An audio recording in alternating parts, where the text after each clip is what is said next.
எல்லாருக்கும் வணக்கம். இந்த பிக் பாஸ் சீசன் 8ல வந்து மிக அதிகமாக பேசப்பட்ட ஒரு விஷயம் வந்து பார்த்தீங்கன்னா, பிஆர் ஒர்க் அப்படிங்கிற விஷயம். சரி அப்புறமேட்டு எல்லாம் ஜெயிச்சு முடிக்கிட்டோம். வந்த பிறகு யார் யார் என்னென்ன இன்டர்வியூ குடுக்குறாங்க, என்னென்ன மாதிரியான ஒரு மனநிலையில இருக்காங்கன்னு பார்த்துட்டு, அதுக்கப்புறம் அத பத்தி கருத்து சொல்லலாம்னு சொல்லி பார்க்கும்போது, நேத்து தான் சௌந்தர்யாவோட இன்டர்வியூ, அதுக்கப்புறம் முத்துக்குமாரோட இன்டர்வியூலாம் வந்து மொத்தமா பார்க்க முடிஞ்சது. அதுல முத்துக்குமார் வந்து பார்த்தீங்கன்னா, ஏதோ ஒரு வெப்சைட்ல குடுக்கும்போது, ஒரு யூடியூப் சேனல்ல வந்து இன்டர்வியூ குடுக்கும்போது, எனக்கு பிஆர் ஒர்க் இருக்கா? அப்படிங்கிற விஷயத்த பத்தி அந்த பையன் வந்து ஒரு எக்ஸ்ப்ளனேஷன் குடுத்திருந்தான். ஆன்லைனுக்குள்ள ட்விட்டர்ல மெயின் சண்டையே முத்துக்குமாருக்கும் பிஆர் இருக்கு. சௌந்தர்யாவுக்கும் பிஆர் இருக்கு. ஏன் சௌந்தர்யாவ மட்டும் வந்து பயங்கரமா பின் பாயிண்ட் பண்ணி சொன்னாங்க அப்படிங்கிற மாதிரி. முத்துக்குமாரோட பிஆர் அப்படின்னா, அதுக்கப்புறம் அந்த பையன் ஒரு எக்ஸ்ப்ளனேஷன் குடுத்தான். நான் வந்து பிக் பாஸ்க்குள்ள போறதுக்கு முன்னாடி என்னுடைய அந்த இன்ஸ்டாகிராம் அக்கவுண்ட்டையும், அதே மாதிரி யூடியூபோட அக்கவுண்ட்ட மட்டுமே என் ஃப்ரெண்டு கிட்ட குடுத்துட்டு, அதுல இந்த பிக் பாஸ்ல நடக்கிற விஷயத்த மட்டும் நீ போடு மச்சி அப்படின்னு சொல்லிட்டு வந்து அத போட்டு போனேன். அந்த என்னோட அக்கவுண்ட்ஸ் மட்டும் குடுத்துட்டு போனேன். மத்தபடி வேற எந்த ஒரு விஷயத்தையுமே வந்து அதிக பே பண்ணி பண்ற அளவுக்கு வந்து பார்த்தீங்கன்னா, இங்க ஃபினான்ஷியலா எதுவுமே இல்ல அப்படிங்கிற மாதிரி அந்த பையன் சொன்னான். ஸோ முத்துக்கும் இதான் ஆல்ரெடி ஒரு இன்ஃபர்மேஷன் ஆல்ரெடி நம்ம ஒரு வீடியோல கூட நான் சொல்லியிருந்தேன். அத வந்து ஆல்ரெடி அந்த பையன்கிட்ட கேட்டிருந்தேன். அவன்கிட்ட வந்து இருக்கிற சோர்ஸ் ஆஃப் இன்கம்க்கு அப்படிங்கிற விஷயத்த பார்க்கும்போது, அந்த ஒரு அக்கவுண்ட்ட குடுத்துட்டு போறத மட்டும் தான் அந்த பையனால பண்ண முடிஞ்சிருக்கு. அத பண்ணியிருக்கான். ஆனா சௌந்தர்யா வந்து டைரக்ட்டாவே சொல்றாங்க, ஆமா எனக்கு பிஆர் ஒர்க் இருக்கு. நான் பிஆர்க்கு பே பண்ணி பண்ணியிருக்கேங்கிற மனநிலைக்குள்ள அவங்க சொல்லியிருக்காங்க. பிக் பாஸ்க்குள்ளேயே சில இடத்துல லைவ்ல பார்த்த சில பேருக்கு தெரியும். சௌந்தர்யா அத ஒத்துக்கிட்ட மாரி தான் இருக்குது. ஏன்னா ப்ரமோஷன் பண்ணாம இங்க எதுவுமே ஜெயிக்க முடியாது. இங்க ஒவ்வொரு விஷயத்துக்குமே ப்ரமோஷன் கண்டிப்பா பண்ணி தான் ஆகணும். அது வந்து ரொம்ப முக்கியமான விஷயம். ஒரு ஆர்டிஸ்ட் அப்படிங்கும்போது பிஆர் கண்டிப்பா தேவை. அது வந்து மாற்று கருத்து கிடையாது. இப்போ ஒண்ணும் இல்லைங்க சினிமால வந்து பெரிய பெரிய ஆர்டிஸ்ட் ஆயிருக்காங்கன்னு வையுங்களேன், அவங்க எல்லாருக்குமே ஒரு பர்சனலைஸ் மேனேஜர்ன்னு ஒண்ணு போடுவாங்க. அந்த மேனேஜருக்கு மந்த்லி நீங்க பேமெண்ட் பண்ணணும். அந்த மேனேஜருக்கு பேமெண்ட் பண்ணா தான் உங்களுக்கு தேடி பல வாய்ப்புகள் வரும். அந்த வாய்ப்புகள வந்து கரெக்ட்டா மானிட்டைஸ் பண்ணி உங்ககிட்ட குடுப்பாங்க. உதாரணத்துக்கு நீங்க வந்து ஒரு ஆக்டர் ஆகணும்னு சொல்லி ஆசைப்படுறீங்க. நீங்க கோடம்பாக்கத்துல இறங்கி தெரு தெருவா இறங்கி ஒவ்வொரு என்ன சொல்றது, ஒவ்வொரு டைரக்டரோட அந்த ஆஃபீஸ்லாம் போய் போய் நீங்க வந்து வாய்ப்பு தேடுறீங்கன்னா, அது ஒரு வழி. ஆனா ஒரு மேனேஜர் வச்சுட்டீங்கன்னா, அவங்ககிட்ட நெறைய கான்டாக்ட் இருக்கும். அவங்க என்ன பண்ணுவாங்க, ஒரு அந்த மேனேஜர் கிட்ட இருக்க கான்டாக்ட்ல உங்களுக்கு எது செட் ஆகுமோ, அத வந்து பார்த்தீங்கன்னா ஃபிக்ஸ் பண்ணுவாங்க. இப்படி தான் பல பேர் வந்து ஹீரோ ஆயிருக்காங்க. இங்க இருக்கிற எல்லா பெரிய ஹீரோவுமே கிட்டத்தட்ட இந்த ஜெனரேஷனுக்கு எல்லா பெரிய ஹீரோவுமே அப்படிதான் ஹீரோ ஆயிருக்காங்க. ஸோ மேனேஜர் அப்படிங்கிறது வந்து சினிமால ரொம்ப அவசியமான விஷயமா இருக்கும். ஒரு லிமிட்டுக்கு மேல. ஏன்னா எல்லாத்தையும் ஹேண்டில் பண்ண முடியாது. நீங்க திடீர்னு ஒரு 4, 5 ப்ராஜெக்ட் வந்து சைன் பண்றீங்கன்னா, அந்த 4, 5 ப்ராஜெக்ட்ல உங்களோட என்னது கால் ஷீட் என்ன டைம் அப்படி இப்படிங்கிற பிளான் பண்ணணும். அதனால அந்த மேனேஜர் அங்க வந்து சினிமால எப்படி இம்பார்ட்டன்ட்டோ, அதே மாதிரி ஒரு ஆர்டிஸ்ட்டுக்கு ஆன்லைன்ல வந்து தன்னை வந்து ப்ரொமோட் பண்ணி காட்டுறதுக்கு பிஆர் அப்படிங்கிற ஒரு விஷயம் தேவை. பட் ஆனா ஒரு காம்படிஷன் அப்படின்னு பார்க்கும்போது, அதுல வந்து 24 பேர் கலந்துக்கிறாங்க. அந்த 24 பேர்ல எல்லாருக்குமே ஈக்குவலான வாய்ப்புகள் வந்து இருக்குது. பட் ஆனா ஒரு ப்ரொமோஷன் பண்றதுக்கு வசதி வாய்ப்பு இருக்கிறவங்களுக்கு கிடைக்கிற அந்த வாய்ப்பு, ப்ரொமோஷன் பண்ண வசதி வாய்ப்பு இல்லாதவங்களுக்கு கொஞ்சம் டவுன் ஆகும்ல.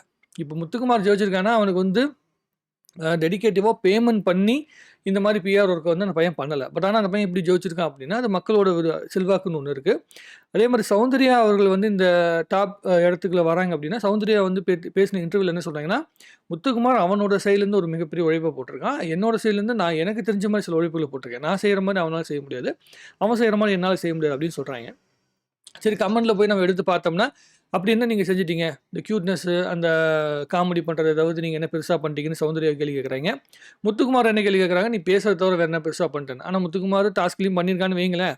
இருந்தாலுமே 2 பேரோட கம்பேரிசன் நான் என்ன சொல்ல வரேன்னா, முத்துக்குமார் ஒரு பேச்சாளர். சௌந்தர்யா ஒரு ஆக்டர். இவங்க 2 பேரையுமே நம்ம கம்பேர் பண்ணிக்கிட்டு இருக்கிற விஷயமே முதல்ல தப்பு. அந்த காம்படிஷனுக்குள்ள சௌந்தர்யா ஒரு காம்படிட்டர், முத்துக்குமார் ஒரு காம்படிட்டர். உதாரணத்துக்கு சொல்றேன், ஒரு கேம் நடக்குது. கிரிக்கெட்லயே நீங்க எடுத்துக்கிட்டீங்க அப்படின்னா வந்து ஏதோ ஒரு பிளேயர் இருக்காங்க. ஒருத்தன் வந்து பயங்கரமா அடிச்சு ஆடுற மாரி ஒரு பிளேயர் இருப்பான். ஒரு 10 பால் தான் ஆடுவான். அந்த 10 பால்ல 2 சிக்ஸ் அடிச்சுட்டு போயிருவான். அந்த மாரி ஒரு ஆள் இருப்பான். இன்னொருத்தன் பொறுமையா நிறுத்தி நிதானமா தான் ஆடணும். ஸோ அப்படி அந்த அந்த மனநிலையில ஆடுற ஒருத்தன் இருப்பான். அவன் வந்து 20 பாலுக்கு தான் வந்து 20 ரன் அடிப்பான். அப்படிங்கும்போது 2 பேரையும் நம்ம கம்பேர் பண்ணவே முடியாது. 2 பேருமே டீமுக்கு அவசியம். அந்த மாதிரி பிக் பாஸுக்குள்ள சௌந்தர்யா மாதிரியான ஆட்களும் அவசியம். முத்துக்குமார் மாதிரியான ஆட்களும் அவசியம். நான் முதல்ல என்ன நினைச்சேன்னா, இவங்க 2 பேத்துக்குள்ள கம்பேரிசன்ல வந்து சண்டை வந்துட்டு இருக்கும்போது, நான் நெறைய விஷயங்கள் யோசிச்சேன். அப்ப யோசிக்கும்போது எனக்கு என்ன தோணுச்சுன்னா, ஒரு ப்ரோகிராம்ல சௌந்தர்யா மாதிரி எத பத்தியுமே ஒரி பண்ணாம, ஜாலியா, சோம்பேறித்தனமா நம்ம எப்படி வீட்டுக்குள்ள சோம்பேறித்தனமா இருப்போமோ, அதே மாரி சோம்பேறித்தனமா அந்த புள்ள அங்க உள்ள இருந்துச்சு. பட் ஆனா, அத ரசிக்கும்படியா சில இடங்கள்ல அந்த புள்ள பண்ணுச்சு. அதான் விஷயம். பட் ஆனா, பல இடங்கள்ல அந்த மார்க்கிங்கான விஷயங்கள் எல்லாம் கொஞ்சம் தவிர்த்திருந்தா, சௌந்தர்யா வந்து ரொம்ப ஈஸியா வந்து மேல வந்திருக்க முடியும். அதே மாரி கொஞ்சம் பிசிக்கல் ஆன டாஸ்க்ல வந்து இன்னும் கொஞ்சம் எஃபோர்ட் போட்டிருந்தா, கண்டிப்பா சௌந்தர்யாக்கான மிகப்பெரிய வாய்ப்புகள் இருக்கும். இன்னொரு விஷயம் நான் என்ன யோசிச்சேன்னா, வெறும் பிஆர் ஒர்க்க மட்டுமே வச்சு ஜெயிச்சிட முடியுமா? அப்படின்னு நீங்க பார்த்தீங்கன்னா, அதுவும் முடியாது. வாய்ப்பே கிடையாது. இப்ப அர்ச்சனாக்கு பிஆர் இருந்ததுன்னு சொல்றாங்க. அதுக்கு முன்னாடி இருந்த பல பேருக்கு பிஆர் ஒர்க்லாம் இருக்குன்னு சொல்றாங்க.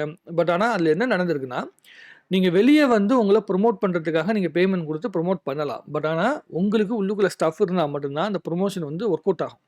இப்போ உள்ளுக்குள்ள இருக்க பல பேருக்கு வந்து பிஆர் இருக்காங்கன்னு சொல்றாங்க. ஸோ ஆனா எல்லாருமே வந்து டாப் 5 க்குள்ள வர முடியுமான்னா முடியாது. நீங்க பாட்ஸ் வச்சு ஓட்டு போட்டு என்ன வேணாலும் நீங்க பண்ணலாம். பட் ஆனா அதையும் மீறிய ஒரு சக்தி இருக்கு. அது மக்கள் சக்தி. ஆனா, அத வந்து சில பேர்னால தான் போராட முடியும். இப்போ முத்துக்குமாருக்கு வந்து ஆரம்பத்திலேருந்தே இந்த இந்த சீசன்ல முத்துக்குமாருக்கு ஈடு குடுக்குற மாதிரியான அந்த பேச்சு வந்து ஈடு குடுக்க முடியாத ஆட்கள் வந்து நெறைய பேர் உள்ளுக்குள்ள இல்ல. அதான் இங்க மிகப்பெரிய பிரச்சனை. அருண் வந்து ரொம்ப பவர்ஃபுல்லான இடத்த நோக்கி நகர்ந்து வந்தார். ஆனா, அருண் வந்து திடீர்னு ஒரு இடத்துல டவுன் ஆயிட்டார். மிக முக்கியமான காரணம் வந்து இந்த பிக் பாஸ்ல முத்துக்குமார் மட்டுமே டாமினேட் பண்ணக்கூடிய சூழ்நிலையும், அதே மாரி சௌந்தர்யா மட்டுமே டாமினேட் பண்ணக்கூடிய சூழ்நிலை வந்ததுக்கு உண்டான காரணம் என்ன தெரியுமா? பல பேர் அத பத்தி பேசுறது இல்ல. விஜய் சேதுபதி தான் காரணம். விஜய் சேதுபதி தவிர வேற யாருமே வந்து பார்த்தீங்கன்னா, இந்த புரோகிராம் வந்து டவுனா போனதுக்கு, டிஆர்பி கம்மியா போனதுக்கு காரணமே கிடையாது. அதுக்கு என்ன காரணம்னா, முத்துக்குமார் வந்து ஒரு கேம் ஆடிட்டு இருக்கான். அருண் வந்து முத்துக்குமார் எதிர்த்து ஒரு கேம் ஆடுறாரு. அதுதான் அந்த இடத்துல ரொம்ப அவசியமா பட்டுச்சு. அருண் மேல ஒரு நெகட்டிவிட்டி வந்துச்சு. அந்த நெகட்டிவிட்டி வந்து அது வந்து ஒரு பெரிய பல்ஸ உருவாக்குச்சு. முத்து அண்ட் அருண் அப்படிங்கிற ஒரு பல்ஸ வந்து உருவாக்குச்சு. அந்த பல்ஸ உடைச்சுட்டாரு விஜய் சேதுபதி. அதே மாதிரி வந்து ராணவ் வந்து ஒரு பாசிட்டிவ் ஒரு இம்பாக்ட்ட உருவாக்குனான். ராணவ் வந்து பேசுன்னு சொல்லி என்னோட டாஸ்க் இதான் சார். நான் வந்து ஒரு கேம் ஆடுறேன் அப்படிங்கிற மனநிலையில பண்ணேன். ராணவ் மேல வந்து விஜய் சேதுபதிக்கு என்ன கோவமோ தெரியல. ஆரம்பத்திலிருந்தே ராணவ் வந்து பார்த்தீங்கன்னா, ரொம்ப மட்டம் தட்டிக்கிட்டே வந்து விஜய் சேதுபதி பண்ணிக்கிட்டே இருந்தாரு. அது என்ன காரணம்னு எனக்கு முழுசா புரிஞ்சுக்க முடியல. பல பேருக்கு வந்து சப்போர்ட் பண்ணாரு. ராணவுக்கு சப்போர்ட்டே பண்ணல. அது எனக்கு ரீசனே எனக்கு புரியல. ஸோ விஜய் சேதுபதி என்ன பண்ணாருன்னா, ரொம்ப டாமினேட்டடான ஒரு ஹோஸ்ட்டா இருந்ததுனால, இவங்க 2 பேரும் மட்டுமே வெளிய தெரியக்கூடிய சூழ்நிலை வந்துச்சு. ஒரு ஆள் பேச்சாளர், ஒரு ஆள் ஆக்டர் அப்படிங்கிற இந்த 2 பேரும் மட்டுமே ஷோ பண்ணி வெளிய வந்ததுனால, மத்த நெறைய கண்டஸ்டன்ட் வந்து பார்த்தீங்கன்னா, ஜெயிக்க முடியாத சூழ்நிலை ஆயிப்போச்சு. ஜாக்லினோட அந்த மைண்ட் செட் உடைஞ்சதுக்கு உண்டான காரணமா இருக்கட்டும், தீபக் ப்ரோ வந்து பார்த்தீங்கன்னா, அப்படியே ஒரு இடத்துல வந்து ஒதுங்கி நின்னதுக்கான காரணமா இருக்கட்டும். ஸோ இவங்க எல்லாருமே வந்து ரொம்ப தீபக், ஜாக்லின் மஞ்சரி ரொம்ப ஸ்ட்ராங்கான பிளேயர். மஞ்சரியும் டவுன் ஆக்கிட்டாங்க. இவங்க என்ன பண்றாங்கன்னா, ஒவ்வொரு வாரத்திலயும் வந்து நம்ப ட்விட்டர்ல வந்து கேள்வி கேட்குறாங்க அப்படிங்கன்னா, அந்த கேள்வி கேட்குறீங்க ஓகே. பட் ஆனா, அவங்களுடைய பெர்ஃபார்மன்ஸ் அடி வாங்குற அளவுக்கு கேட்கக்கூடாது. இப்போ மஞ்சரியவோ, அன்ஷிதாவையோ, இல்ல தீபக்கையோ நிறுத்தி வச்சு கேள்வி கேட்குறீங்க. இல்ல வந்து முத்துக்குமாரையும் நிக்க வச்சு கேள்வி கேட்குறீங்கன்னா, அவன் ஒரு கேம் ஆடிட்டு இருக்கான்ல, அந்த கேம ஏன் விட்டு குடுத்தீங்கன்னு சொல்லிட்டு வந்து பிக் பாஸ் வந்து முத்துக்குமார வந்து நிறுத்தினார் தெரியுமா? அதுவே வந்து மிகப்பெரிய தப்பு. அதான் அவனோட கேம். விட்டு குடுக்குறது அவனோட கேம்னா, அவன் ஆடட்டும் அந்த கேம. அதுக்கப்புறம் வர பிரச்சனைகள அவன் பார்க்கட்டும். அவனுடைய வோட் பெர்சன்டேஜ் கம்மியாகும். ஸோ அந்த மாதிரியான ஒரு இடத்துக்குள்ள கொண்டு வராம, எதெதெல்லாம் பின் பாயிண்ட் பண்ணி கேட்க வேண்டியுமோ அத விட்டுட்டாய்ங்க. எதெதெல்லாம் வந்து பார்த்தீங்கன்னா, மென்ஷன் பண்ணி சொல்லுமோ அதெல்லாம் விட்டுட்டாய்ங்க. எதெல்லாம் டிஆர்பி இன்கிரீஸ் பண்ணுமோ அதெல்லாம் விட்டுட்டாங்க. கடைசியில இந்த பிஆர் ஆக்டிவிட்டிய வந்து ஒரு பிக் பாஸே கேள்வியா கேட்கிற மனநிலைக்கு வந்து ஆளாக்கிட்டாங்க. எனக்கு அதுதான் வந்து ரொம்ப வருத்தமான விஷயமா போச்சு. ஒரு நல்ல கேம வந்து உடைச்சு விட்டுட்டாய்ங்க அப்படிங்கிற மாரி தான் எனக்கு தோணுச்சு. ஆக முத்துக்குமாரா இருக்கட்டும், சௌந்தர்யாவா இருக்கட்டும் 2 பேருமே டிசர்வ்டு பெர்சன் தான். ஏன்னா, உள்ளுக்குள்ள இருக்கிற கண்டஸ்டன்ட் யாருக்குமே அந்த ஆடியன்ஸ புல் பண்ற கெப்பாசிட்டி இல்லாம போனது தான் காரணம். எல்லாருமே திறமைசாலிங்க தான். சில பேர் நம்மலாம் ரொம்ப புடிச்ச ஆர்டிஸ்ட்டா உள்ளுக்குள்ள இருந்தாங்க. பட் ஆனா, அவங்கலாம் வந்து திறமையான ஆட்கள் தான். பட் ஆனா, அவங்க கிட்ட ஒரு பல்ஸ் வந்து மிஸ் ஆகுது. அந்த பல்ஸ் மிஸ் ஆனனால, அந்த ஒரு என்ன சொல்லுவாங்க, ஒரு ஒரு நல்ல ஒரு கேம் ஆடிட்டு இருக்கும்போது, திடீர்னு வந்து அந்த ஆட்டிட்யூட் போயிருச்சுன்னு வச்சுக்கங்களேன். அப்ப என்னன்னா மக்களுக்கு, சரி அவனுக்கே இன்ட்ரெஸ்ட் இல்ல நம்ம எதுக்கு ஓட்டு போடணும் அப்படிங்கிற மனநிலைக்குள்ள வெளிய தள்ளிடுறாங்க அப்படிங்கிறது மட்டும் தான் மிகப்பெரிய விஷயம். இந்த ரயன் பையன் கூட வந்து முத்துக்குமார் எதிர்த்து சில விஷயங்கள் பண்ணிட்டு இருந்தான். நல்லா போயிட்டு இருந்தது. கடைசி ஒரு 2 வாரத்துல எல்லாமே படுத்துருச்சு. எல்லாரும் க்ளோஸ் ஆயிட்டாங்க. க்ளோஸ் ஆன உடனே அவனுடைய அந்த கேம மறந்துட்டான். ஆனா இந்த முத்துக்குமாரும், சௌந்தர்யாவும் அவங்க கேம மறக்கவே இல்ல. சௌந்தர்யா வந்து கேமரால கன்டென்ட் குடுத்துட்டே இருந்தாங்க. முத்துக்குமார் வந்து அவன சுத்தி இருக்கிற விஷயங்கள வந்து பண்ணிக்கிட்டே இருந்தான். அதனால தான் அந்த விஷயங்கள் வந்து ஒர்க் அவுட் ஆச்சு அப்படிங்கிறது தான் உண்ம. இவங்க 2 பேருமே அந்த ஃபைனல் ஸ்டேஜ்ல இருக்கிறதுக்கு உண்டான மிக முக்கியமா அவங்க 2 பேத்துக்குமே வந்து பார்த்தீங்கன்னா, தகுதி இருக்கனால தான் உட்கார்ந்துருக்காய்ங்க. ஒரு ஆள் பிஆர் ஆக்டிவிட்டி வச்சிருக்காய்ங்க. ஒரு ஆள் பிஆர் ஆக்டிவிட்டி இல்லை அப்படின்னு சொல்லி நம்ம வச்சுக்கிட்டால் கூட, கண்டிப்பா ஒரு ஸ்டஃப் இருக்கணும்.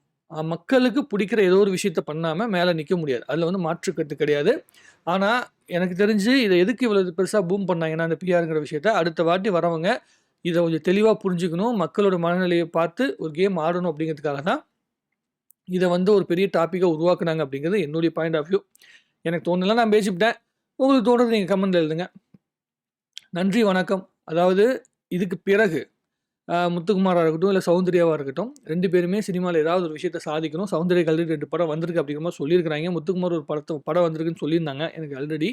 ஸோ என்னன்னா, படம் அப்படிங்கிற விஷயத்த தாண்டி, இந்த அ பிக் பாஸ்ல கிடைச்ச அந்த ஃபேம கரெக்ட்டா பயன்படுத்தி, ஒரு நல்ல பொசிஷனுக்கு வரணும் அப்படிங்கிறது மட்டும் தான் நம்ம வாழ்த்துக்கள் சொல்லிக்கணும். வேற என்ன சொல்றதுன்னு எனக்கு தெரியல. உங்களுடைய கருத்துக்களை கமெண்ட் எழுதுங்க. நன்றி, வணக்கம்.